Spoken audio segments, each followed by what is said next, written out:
What if I told you the greatest villains in the Marvel Universe aren't Thanos, Doctor Doom, or Galactus, but the Avengers themselves? A betrayal so dark, so unforgivable that Earth's mightiest heroes conspired to erase it from history. Think about it. You know the Hulk as Earth's mightiest muscle, a founding hero, a literal shield against the impossible.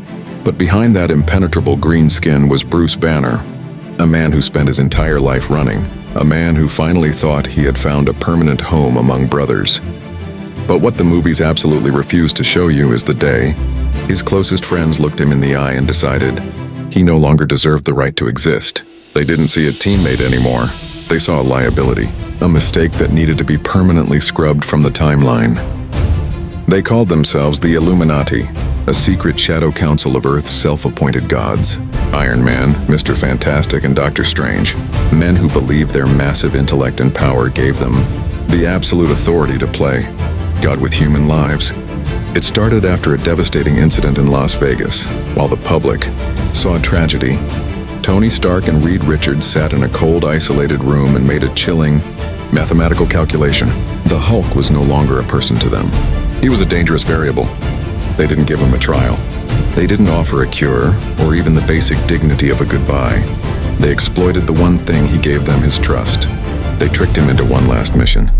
A fake emergency to save a world that was already preparing to throw him away like garbage. They launched him into the upper atmosphere, but the moment the ship's heavy doors locked, the horrific truth dawned on him. The navigation controls went dead. Trapped in a claustrophobic metal coffin, he was programmed to drift into the deepest, darkest void of the cosmos, completely paralyzed. The Illuminati watched from the safety of their glowing screens as his life signal faded into the abyss. They patted themselves on the back, convinced they had finally solved the Hulk problem. They thought they were saving the world, but in reality, they were forging its ultimate executioner. Fate, however, had other plans. The ship didn't drift peacefully forever. It was violently sucked into a massive wormhole and violently crashed onto the savage, brutal gladiator world of Sakaar. Look closely at the wreckage in the dirt. The ghosts of his betrayers are everywhere, mocking him. He crawled out of the burning ruins broken, bleeding, and entirely alone.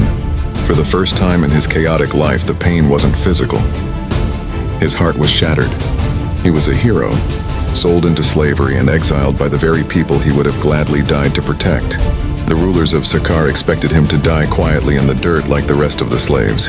But they forgot one crucial fact. The Hulk doesn't just survive, he conquers. He shattered his heavy iron obedience chains and roared back at fate. The silent exile the Illuminati planned was transforming into a living nightmare. He survived the blood-soaked arenas. He stood shoulder to shoulder with alien gladiators who became his true brothers. He overthrew the planet's cruel Red King. He unified a broken world of outcasts. He did the impossible. He became a king, not through manipulation and lies, but through raw, unfiltered strength and honor. And for a brief, beautiful moment, Bruce Banner found exactly what he had been searching for: peace. He found a queen, Kyera, who loved the monster as much as the man. He wasn't a freak anymore.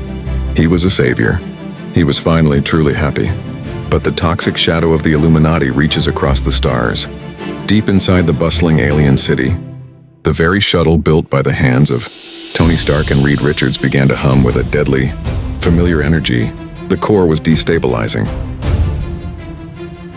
The ultimate betrayal wasn't the exile, it was the bomb. The shuttle's warp core was rigged. It detonated with a blinding, catastrophic white light that consumed absolutely everything Bruce Banner loved in a single, merciless heartbeat. The explosion didn't just break the city, it cracked the planet. It vaporized his kingdom, his loyal people, and most tragically, his pregnant wife. Everything he painstakingly built from the ashes was turned into radioactive dust by the so-called heroes of Earth. As the thick smoke cleared and the deafening silence of the dead filled the air, something deep inside Bruce Banner completely snapped. The scientist who wanted peace was gone. In that moment of absolute, crushing despair, the human soul of Bruce Banner was extinguished forever. And the Hulk? He didn't just get angry, he evolved. Absorbing the massive ambient radiation of the ruined planet, his body overloaded with power, he became a living conduit for pure, unadulterated vengeance. He was no longer just the Hulk, he was the world breaker, His towering rage was so intense it became physical. Every single step he took shattered the tectonic plates beneath him. Every breath was a looming earthquake. He didn't scream. He didn't need words. A literal god of wrath was coming back home to collect a massive debt in blood. He didn't stay to mourn the ashes. He gathered his surviving gladiators. His war-bound boarded a massive stone warship and set his sights straight back to the blue planet that threw him away.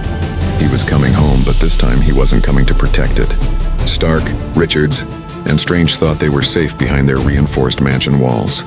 They thought their sins were buried in space. But as the colossal warship cut through the stars, the Hulk's face was cold, calculating, and empty. He wasn't coming to talk. He wasn't coming for justice. He was coming for executions. Imagine the absolute, paralyzing terror in New York City when the midday sky suddenly goes dark. What happens when the hero finally decides to become the monster everyone always said he was? The world breaker has arrived, and heaven help anyone who stands in his way. Well, you'll have to hit that subscribe button and turn on notifications to find out what happens in the brutal conclusion of Part 2. Before you go, I hid 3 massive secrets in the wreckage of Sakaar during this video. Did you spot them? Tell me the exact timestamps in the comments and let me know. Who was really the villain here?